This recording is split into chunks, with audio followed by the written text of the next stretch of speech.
Mia, how long have you been homeless? I have been homeless for about 6 months. And have you been using blues in that time? I will not admit to anything like that just because it's incriminating, but I have been self-medicating to deal with the traumas that come with this lifestyle. So, I mean, just not living healthy. And 6 months ago, what happened to become homeless? 6 months ago, my apartments decided not to renew my lease, and I couldn't afford to pay for them anymore because I couldn't maintain a job because my mental illness and addiction got out of hand. Are you on any type of medication for your mental health? No, I'm not. What type of dangers are there out here for a single female out here on the streets alone? Well, there's pimps out here, actually, real pimps that want to control you and use you because you can make money for them. And then there's obviously predators, other predators, like just regular guys that. And then there's people who rob you, and when you sleep, they take your things. So there's all kinds of dangers, actually. And then people who are my age, even, that are also homeless. Things can escalate quickly, and if there's other people dealing with mental illness or on drugs, like things can go left really fast. Doesn't that scare you and want to? And doesn't that scare you and also motivates you to try to get off the streets? I'm not at a place where I'm worried about my safety or where I'm really considering it. I feel a lot of guilt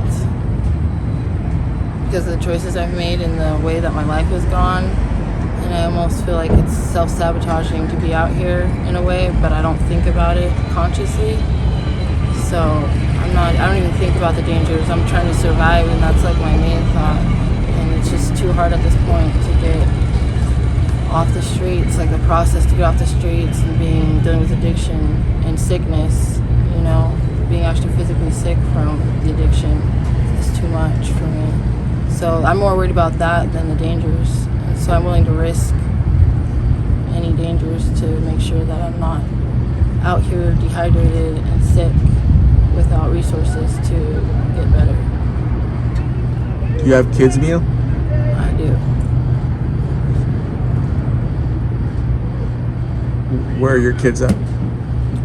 My son is with his dad and living with their family, and then my daughters are in foster care. My twin daughters. You miss them? Yep, I do every day, but I grew up in the system too, so it's like watching my childhood play. It was like watching my childhood play out in front of me and feeling almost powerless at most times to stop it. And in the beginning, I could have done things differently, and that's why I feel so guilty. But it got to a point where it was like inevitable being former foster youth and not having any family or anything, and just having kids and living alone. I just knew I was going to lose it anyways. So that just propelled me into this lifestyle further and quicker. So the pain did. So there's definite trauma and mental health issues that have kind of pushed you out here. Definitely. Well, I have a diagnosis, and I tried to get help. Like I got 2 psych evaluations, and because I have good intellect, they won't help me really. I know I need support, that I don't have mental health support and medication. There's definitely trauma and mental health issues, and then I got a head injury. I got hit with brass knuckles, and then there was a couple other things from the addiction where I was injured that I didn't address in it. But so it's like I feel like I can't, like my thoughts aren't clear as they used to be, and it's more difficult to follow through with like thoughts and anything really. So it's different. where do you think you'll be in the next 3 months, or where do you want to be?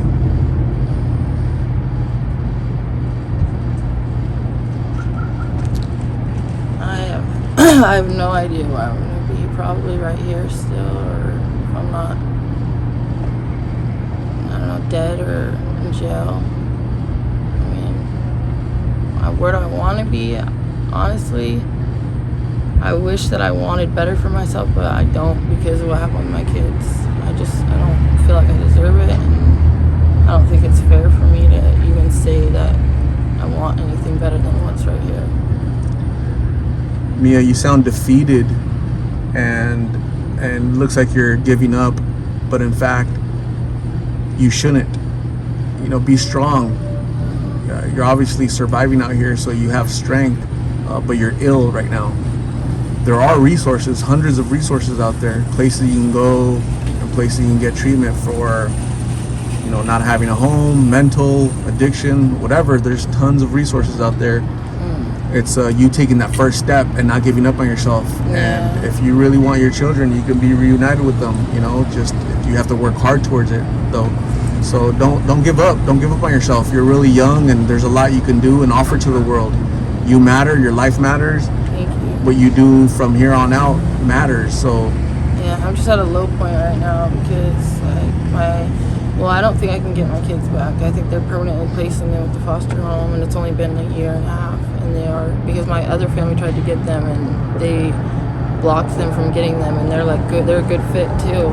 They want to keep them with that foster family, my twin daughters and their babies. And so I've already accepted the fact that I'm never going to see them again until they're adults. But if it's for the best, then I'm okay with it. Like, I have no problem with someone else parenting them if it's for the best, and I think at this point it is. But I just wish I would have done better. And then it's like right now it's also a low point because one of my best friends, Leo, got hit by a car on Sunday, and he's like, everyone knows him out here, and it's just like, and he was nodding out when he got hit, and he got dragged by the SUV. So, and he adopted 7 kids with his wife when he was still okay, And I just think like he would have been a great person for you to interview because has such an interesting background, and he did boxing and trained people. I hope your friend recovers. Oh no, he passed away. He passed away. My condolences for the loss of your friend. Okay, thank you. That just goes to underscore the importance of getting off the streets, because what if you're nodding off? What if you stumble into the street? Yeah, there's already been consequences for it. So it's just like there's no excuse or remedy for it. I can't say, well, I'll just make sure this or that. I understand, like, in my thought, I'm surprised I'm still alive. And honestly, I got onto this addiction almost in hopes that it would just I would cease to be a problem anymore, honestly. But I wasn't suicidal, and I wasn't endangering myself or others. I just felt like I've seen people overdose a lot, and I thought maybe it would just happen to me quicker, and it hasn't. It's just and I don't think that every day or anything. It's just at this point now, I'm just really trying to survive, and it's gone so far that it's Cass is all the way downtown. For me to go down there and not know anybody or have the resources I need in terms of my addiction, it's almost impossible, it feels like, to go down there. And I know there's places around here too, but the thought of coming out of rehab and having nobody, because every time I got clean before, there was always one foster family member, or there was always one friend. Right now I have nobody, and I feel like I'm going to come out and be homeless. I mean, even though you said there's resources, I'm going to be homeless when I come out, and I might have nobody there, and it's I just can't handle it. So there are programs that are 6 months, a year, and that'll get you out. You live there, you don't have to work, you just concentrate on getting better, you know? Yeah, that's the problem, is because I have no desire to work or go to classes, or I just want to lay in a bed, and if I'm going to get sober, I don't know, I just can't even think about it right now.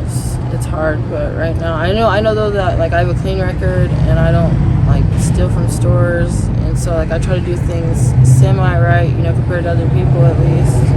I try not to lie, steal, or cheat. So at least there's that, And so when I do go back, if I ever do, I have a clean record, so I have that to hold on to. But I just don't see it happening because I feel like there's nothing there for me anymore in life. All I wanted was my kids. That's all I wanted. I didn't have the support I needed to even do it by myself. And I'm crushed. I really am. Don't sell yourself short. Don't throw in the towel. You still have a lot to live for and a lot to do in this world, a lot to contribute. So you just don't see it right now because you're lost and you're confused and you're ill and your judgment is obviously clouded right now. But you matter enough for me to talk to you and look at it this way. By you sharing your story, you could potentially save somebody's life because somebody's gonna watch this. Hey, I relate to her. Mm-hmm. That's me. Or somebody offers them a pill, they're gonna say no because they're hearing your story. I hope so. Yeah, so that's good. That's a good thing. You should be proud of yourself. Your family should be proud that you're helping the community in a way. Mia, I'm gonna say thank you very much. Thank you for talking to me. Thank you for sharing your story. I'm going to don't do drugs. I'm gonna say thank you very much. I'm gonna go grab you some food. Stay safe out here, and please, I'm gonna give you my card so that you can call me if you need a ride to treatment, if you need to talk, need resources. I'll help you as much as possible. Okay?